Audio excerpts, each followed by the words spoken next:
Welcome back, everybody, to the BD1P Binding of Isaac modded Revelation series. Today is going to be our first random tainted run of the big content-changing mod here.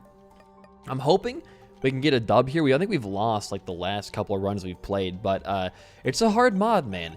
It's kind of difficult sometimes, and I think we're getting better. But we did die to us just trying to experiment last run, so I'm not too mad about that. Becoming the Lost and trying to fight that man, it's difficult. Seed, by the way, is going to be RZV8J2GP. Now, I have not played Tainted Bethany in a long time, but I'm going to stay on floor 1 for this for a couple of reasons. I think getting a non-key-based item room for your first item room is pretty vital.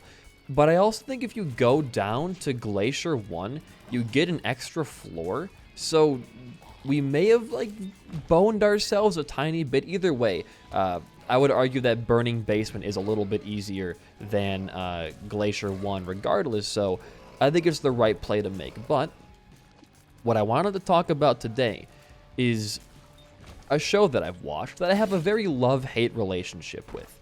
It's a show that I think I respect a lot for what it does, but it never does it right. And it's mostly due to just god-awful writing.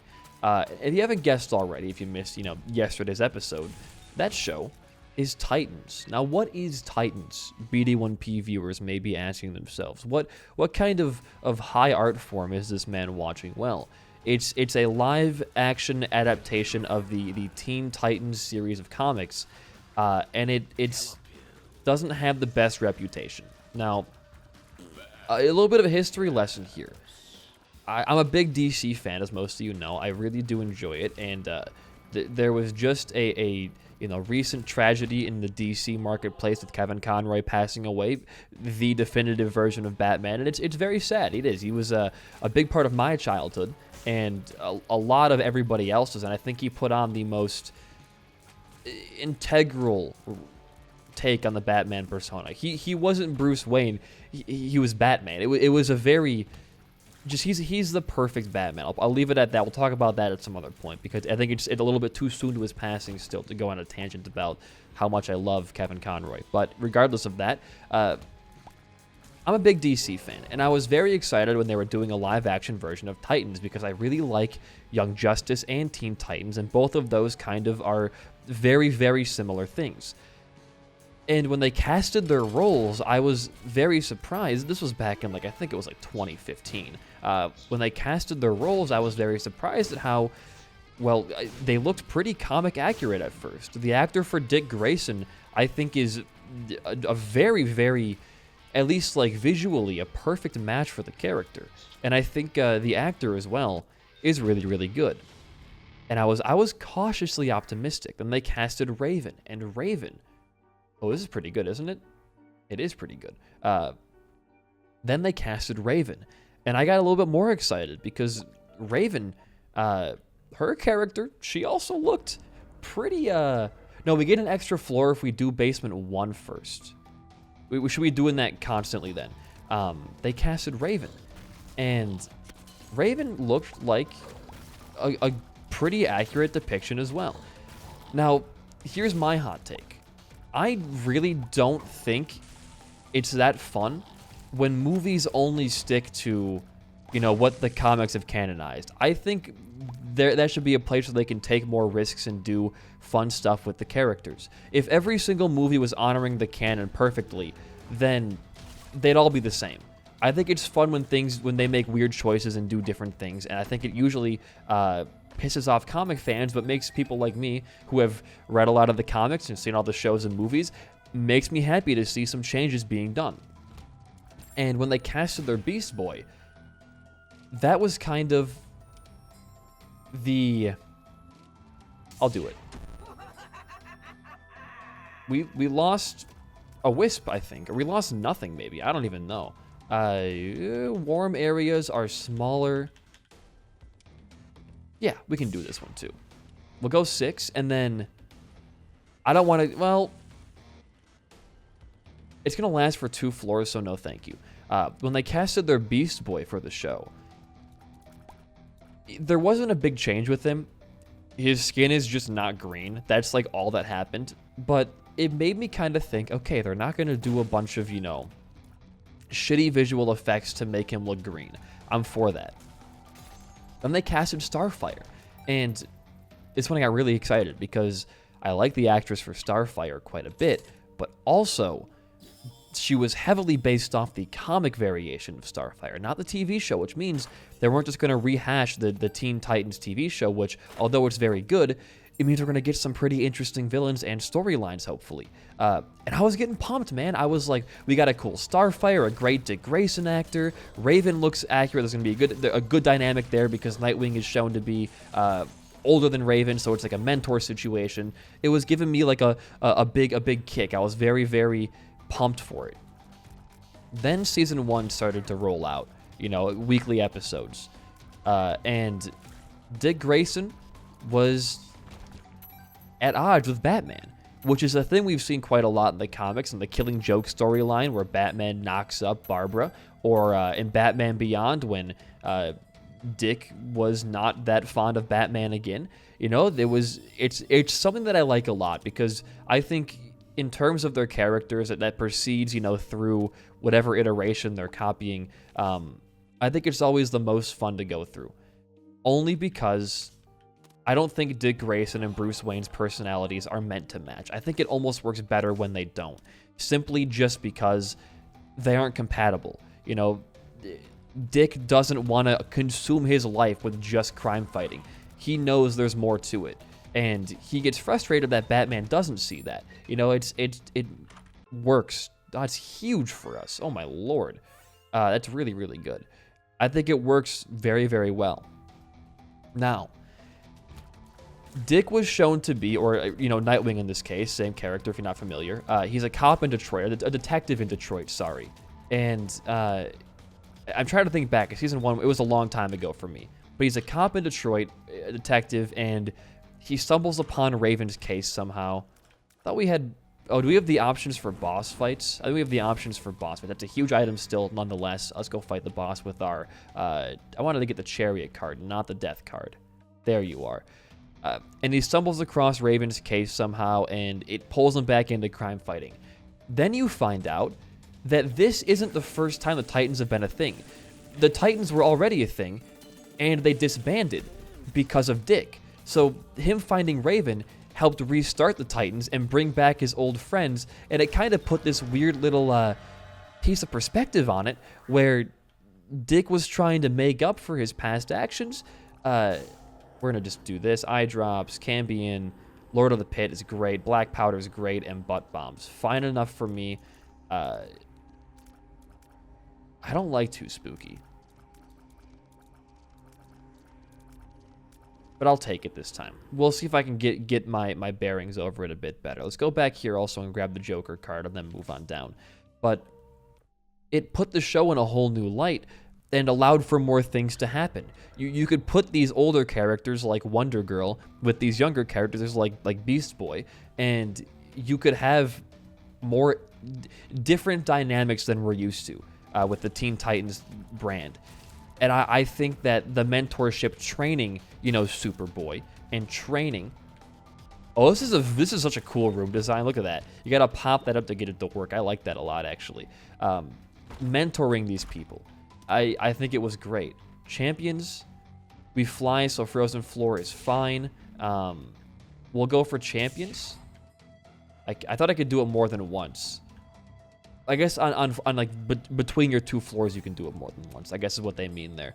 But I was actually very happy with it. Now, as the show went on, season 1 got a lot worse. It was shot very weird. There was very drab. There was no color. The characters started to act in really weird ways. A lot of weirdly unnecessary edginess. It got bad, and it got real bad. Because while I don't think shows should necessarily honor canon constantly, there are some things that I think need to stay true between iterations. Like, Batman shouldn't kill. That's a big one. That's part of his character. There's traits for these people that shouldn't change. Because if they do change, it's a different character entirely. Season 1 ended with Raven, spoiler alert, I guess, Raven killing her dad, Trigon. which was strange because Trigon is such an important part to her character that killing him this early on, like, what are they going to do with Raven? Sorry, no, the season 1 ended with them not even killing Trigon. It ended with Raven, like, getting possessed by him.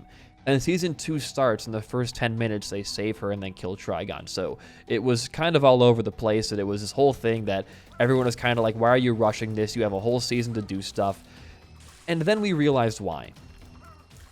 Season 2, if I'm remembering correctly, was more so about them introducing Jason Todd, the second Robin, Batman's new ward, to the show. And, yeah, it was not received well, and for good reason.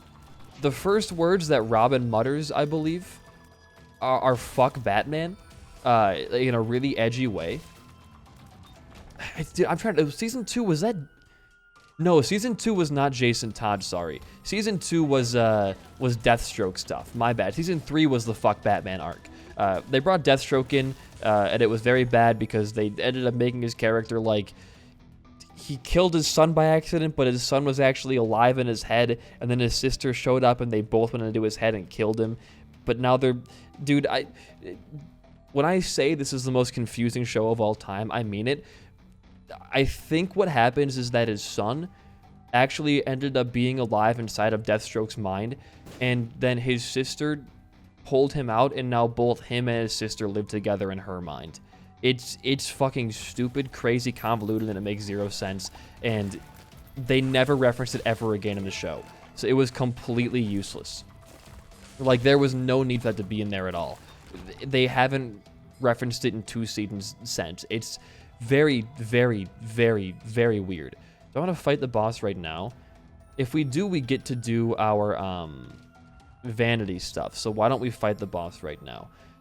Season 2 was a blur. I don't remember anything from that season, besides, like, Wonder Girl was in it, and they brought back Hawk and Dove again, so whatever. It was strange, but you know what? Like, season 1 was so bad, I was happy that season 2 was at least unintentionally entertaining, so I couldn't be that mad about it. You're moving now? You're moving now. Season 3, Jason Todd comes in and says, fuck Batman. The Joker kills him. Then I think Batman kills the Joker. Then the Scarecrow is here now, and then he takes Jason's body and brings it to a Lazarus pit because those exist in Gotham City for some reason now. And they bring him back to life. What is this? Oh, that's kind of neat. All sorts of very good devil deal right here. I'll take both of those. And we'll go back down again, I guess. That's devil or angel. I'd like to get an item here. And we only have one left. I'll do the capsule. It's got a big old... Okay, it's a bad pill. Don't even worry about that right now. Oh, can I go back down there and get my Joker card, please? I don't know. There were 2 pills on the ground. I kind of want to go get my Joker card back. But the Scarecrow in this show is a stoner. He smokes a lot of weed, and then he trades information to the police so they bring him weed in jail.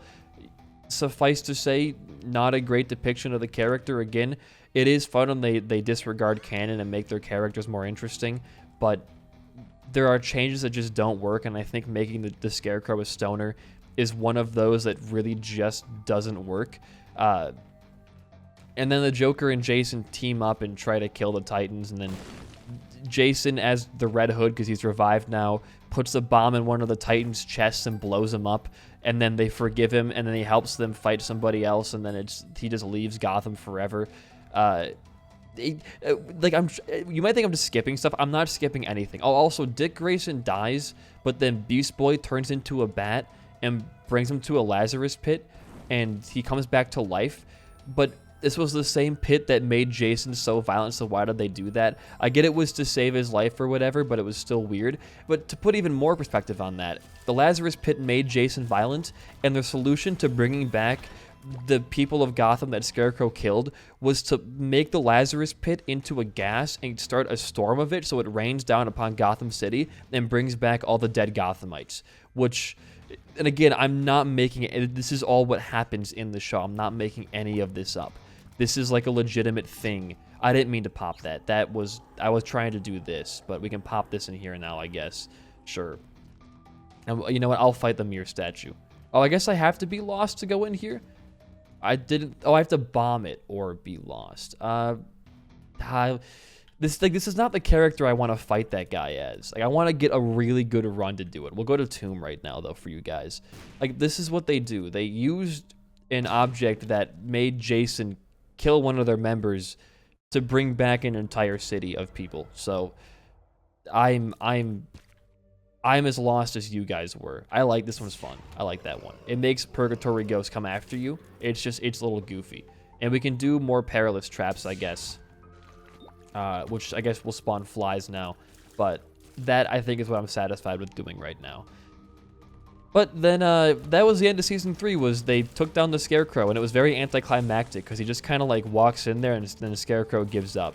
And then Bruce Wayne comes back, and they have a heart-to-heart, and then it's kind of just over. Like, it's a mess, dude. It's a complete mess.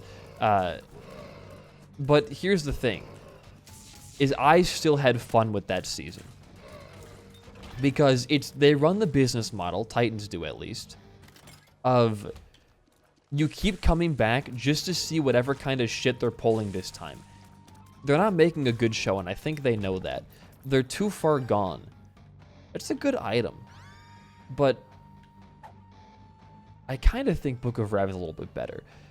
They run the business model of, like, if we just keep doing the most insane shit, people will keep coming back for more. And then they can just come back to rage at it, give it more traction, and we get more views, and we don't have to write a good show. And I will say, Season 4, every season of the show starts out okay. Like, it looks like they're making good changes, and it regresses very fast. The Season 4 started out okay. They have a very, very underground, but a very good actor, might I say, for their new villain. And he has a decently endearing story, I would say, for comparatively to, you know, however good a comic book villain's motives can be. And they've dumbed down the cast. Here was the Titans cast in Season 3. Raven, Beast Boy, Superboy, Nightwing, Red Hood, Tim Drake, Robin, Hawk, Dove, Wonder Girl, and then there was someone else. Barbara Gordon's in there as Oracle. That was their third season, and they had that many characters in play. It seems a little bit like it's too much, huh? A little bit too much? I agree. A little bit too much. Here's their cast now. Beast Boy, Superboy... Oh, I forgot Starfire in that one, excuse me. Starfire, Beast Boy, Superboy, Nightwing, and Raven. And then also Tim Drake, Robin. It's a lot still. It's a lot of storylines going on, but they're managing it well, I think, this season. They're pairing up characters, making them do stuff together. It's a lot better of a way to do things when you do it like that. Let's go fight the boss. Oh, it's you. You're I might allergies. You're kind of a pain in your second phase, because you're underground for a lot of your fight. But we'll be able to handle actually fine. We are... Oh, okay. We got a stat up there. Oh, we have Bloody Lust. I forgot about that. We don't. We can save our alges for a tougher later on boss, I think, for sure. We don't need it right now. I hate all these things, like they spread it everywhere when they come. Oh, we were invincible? Hold on. You're dead. We're actually legendary gamers here. And... Oh, no. Wait, is this phase 2? I guess there's more phases than I thought of this fight. Or I just wasn't paying attention properly. Charge? Yup. Okay. And now you die? Now you die. You know what? We managed that fine. I think we're okay there. I'm not going to fault myself. I missed out on that, which sucks, but that's fine. Champion Krampus, I don't think your alga's worthy. I'm sorry to say, buddy. We can dodge most of your attacks fine. I can use my wisps when I'm invincible to do major damage. I don't think I lose wisps by doing that. And then we'll definitely take this over... My nose is itchy, excuse me. Over head of Krampus. And we'll just keep moving on down here. But they're dumbing down their cast. They're making the characters go through actual big story arcs. And here's what I'm going to say. I have actually enjoyed Season 4 quite a bit. Spoiler alert. Small spoiler. It's not that big. It happens within the span of one episode. Flying is disabled. Rag monsters are more dangerous. And scarcity. We have a lot of stuff. We can do scarcity, and we'll have 6 vanity for our the end of floor vanity stuff. They introduce Lex Luthor in this season, who is a pretty big character for Superboy. He's the other half of his genetics. He's like his father, pretty much. And they kill him off in episode 1 in a very unconventional way for Lex Luthor. Lex is shown to be a very competent, calculated, smart guy in all of DC. He's one of the smartest, actually.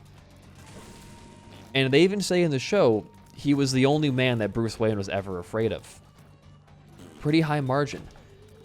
Now, Lex is dying of cancer from kryptonite poisoning. It's happened quite a bit in DC where he gets poisoned and he starts to, like, you know, die.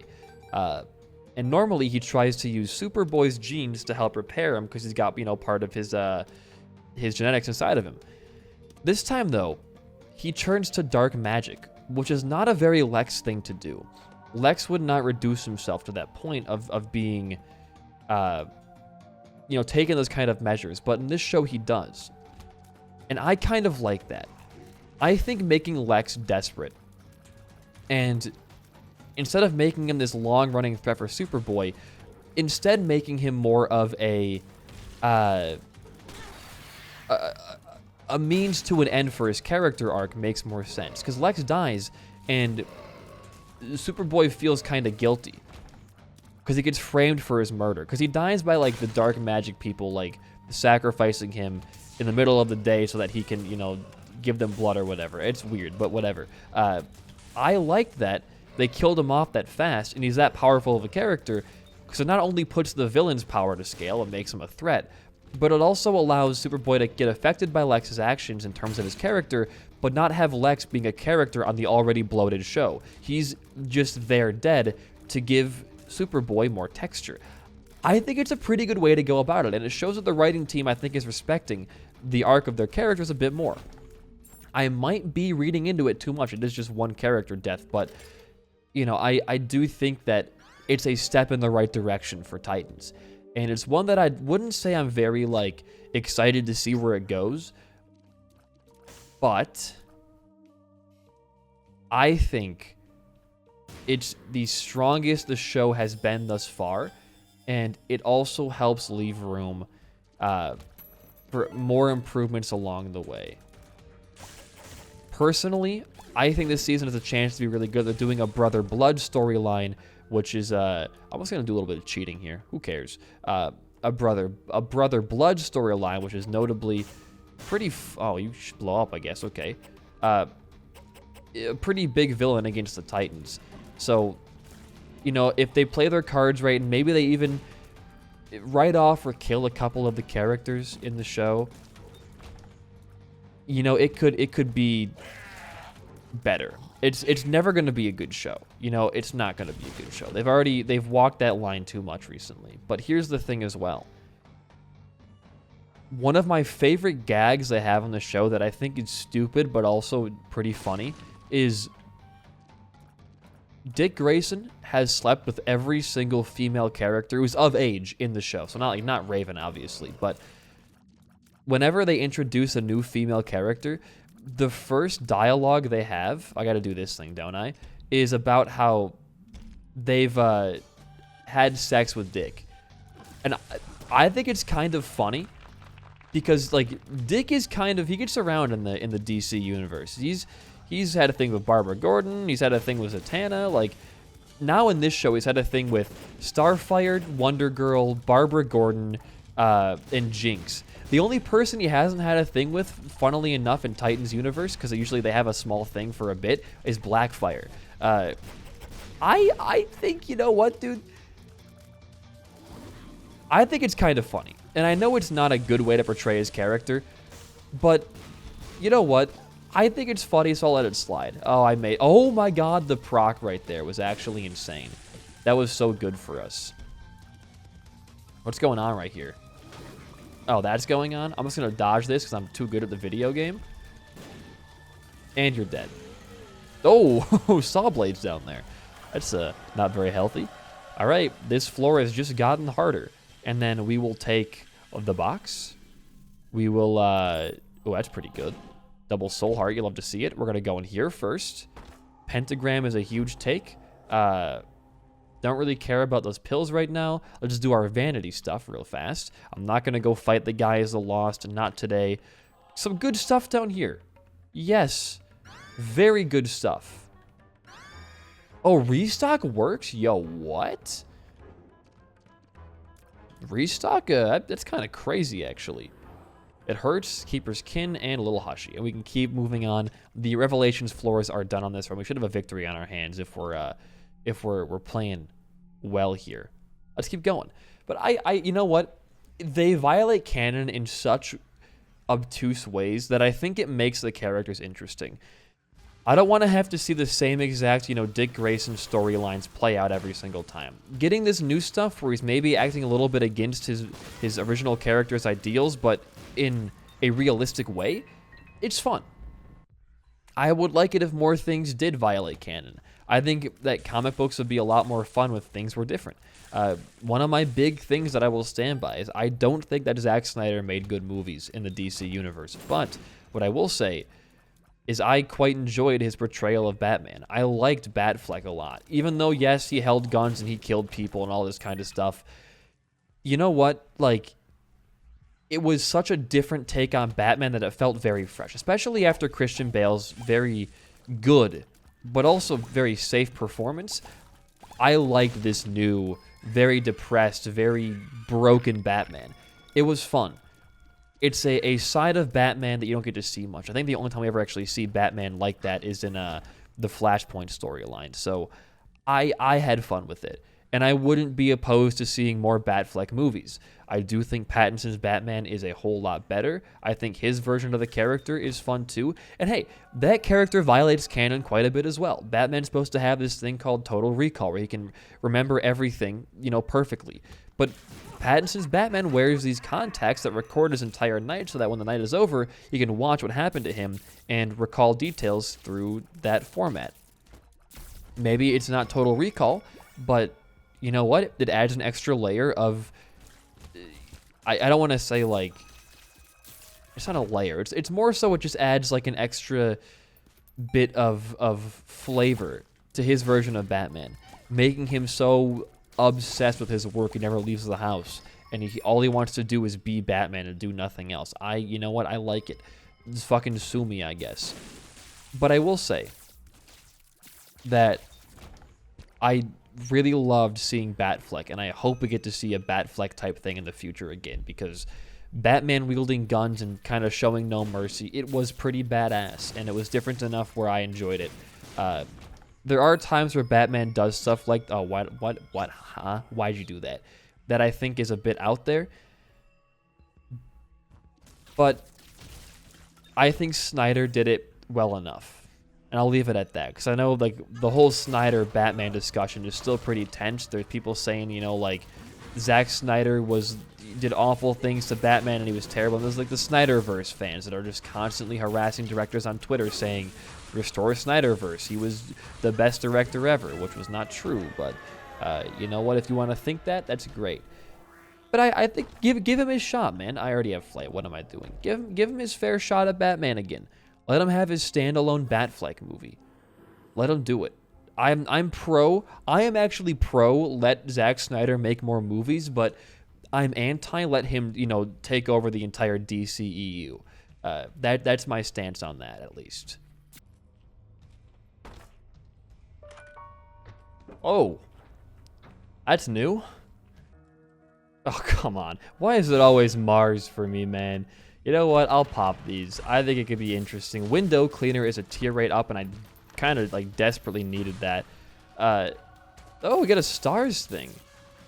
I can lose Acid Baby, and I wouldn't feel any pain. I think I'd actually enjoy losing Acid Baby. We got a planetarium right up here. Let's make some use of this. Hey, dude, you know what? Neptunus, really good for tier rate again. Pluto, really good for tier rate and also dodging stuff. Hey, that was like a perfect storm over there. Because now we can just hold the fire button down. And we get to low, we just start tap firing and get our tier rate back up. What is this? Hierophant? I was hoping for like a second stars card, but this is also like just okay. I'm okay with this. That was a good planetarium. You know what?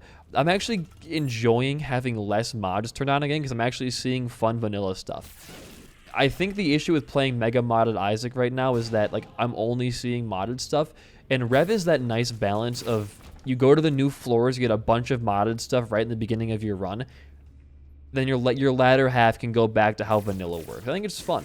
Did you guys, by the way, random aside here, enjoy the Fiend Folio stuff or the Rev stuff more video-wise? Not what you want to play, what you want to see. I personally enjoy Rev more, but I'm open to hearing about your guys' perspective.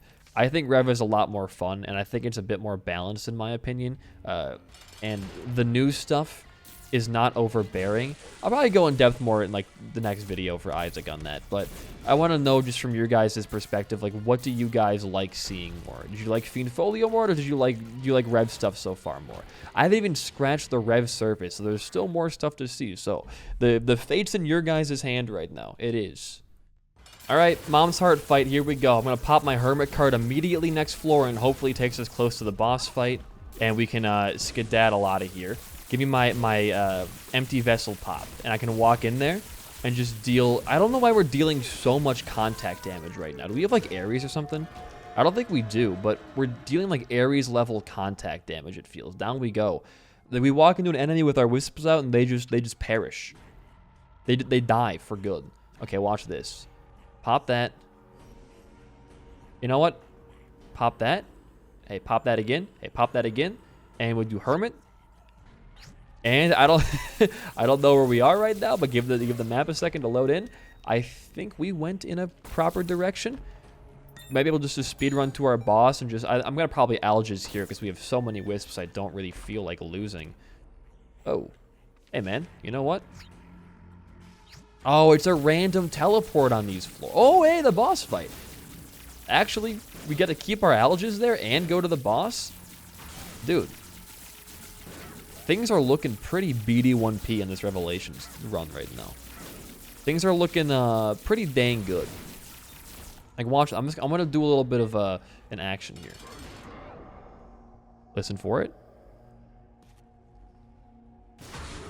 Like maybe like one frame too early again. Make that mistake quite a bit. Walk in. You're invincible. Walk in. Look how much damage that does. If I pop that here, like look, that's too much. What's doing all that damage? It's got to be a bug with like some kind of Lemigatawan Wisp thing.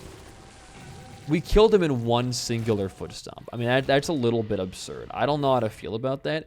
Character's kind of busted. You get one kind of invincibility. You kind of just beat everything, I feel like. What's in this floor for me? Brimstone. Brimstone. Whoa. Whoa. We got flaming brimstone. Oh, it's Loki's horns too, I guess. I'll just do that, and then let's go find the freaking boss, dude. We don't deal a lot of damage. That's the issue. I kind of wanted to find an Emperor card for a floor like this. We don't deal like any damage, but we do have Flaming Brimstone, which I think compensates quite a bit for that. Oh, just the guy I wanted to see. Invincibility, might I add. Invincibility. It's not going to pop in this room because I think if you get it during a room, it doesn't count up. But next room, it's a waiting game. We're going to kill the lamb in like 4 seconds. And we kind of went maybe a wrong way, potentially. You never know. Things can get better. And see, now it's popping up. Dude, these bombs are crazy. I had to like think to actually dodge against Wrath for the first time in Binding of Isaac history. That was just a minor bit terrifying. Now I want to see a bunch of speed upgrades. You give me speed upgrades, we're going to be actually cruising. Oh my god. Oh, see, look at this. You walk in, he dies. Speed, no speed. I sleep, we move up. Regular enemies, easy room. A lot of spiders though, maybe not so easy. Nah, dude, it's actually easy. You guys you gotta trust me more. Little Monstro, don't believe that's a speed upgrade, but I could be mistaken. Oh yeah, you're the new guy. You're new pride. Don't fall for it twice. You'll be a fool.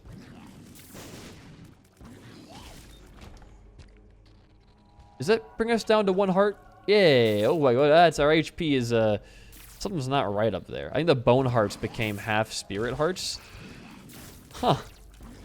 That is technically more HP. Because we take a full heart of damage, it should just take away half a heart now. Oh, that fixed it almost immediately there. Why did we go every wrong direction? No speed ups here? Oh. I'd be on this floor for for a long time. It looks like the boss fight has evaded me once again, and my ending game pathing has not supported me very much on this run. But we learned some cool things today. Restock works in the Revelations Vanity shop, which is huge knowledge, no joke.